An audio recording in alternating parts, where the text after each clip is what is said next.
સાબરકાંઠા જિલ્લાના હિંમતનગર પાસે આજે વહેલી સવારે ગમખ્વાર અકસ્માત સર્જાયો હતો। હાઈવે પર એક કાર ટ્રેલરના પાછળના ભાગમાં ઘૂસી જતા 7 લોકોના ઘટના સ્થળ પર જ મોત નીપજ્યા હતા, જ્યારે અન્ય એકની હાલત ગંભીર છે।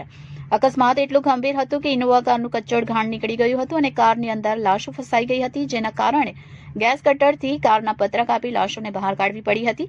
મૃતકો અમદાવાદના રહેવાસી હોવાની જાણકારી મળી રહી છે। આ ઘટનાની જાણ થતાં જ હિંમતનગર પોલીસનો કાફલો પણ ઘટનાસ્થળે ધસી આવ્યો હતો। જોકે તમામ મૃતકો પણ અમદાવાદના જ રહેવાસી હોવાનું ખુલ્યું છે અને પોલીસ તપાસમાં એવું પણ જાણવા મળ્યું છે કે GJ01RU0077 નંબરની ઇનોવા કાર પૂરપાટ ઝડપે શામળાજી તરફ આવી રહી હતી। જે એક વ્યક્તિ અકસ્માતમાં બચ્યો હતો તેની હાલત પણ ગંભીર છે, જેને સારવાર અર્થે હિંમતનગરની સિવિલ હોસ્પિટલમાં ખસેડવામાં આવ્યો છે।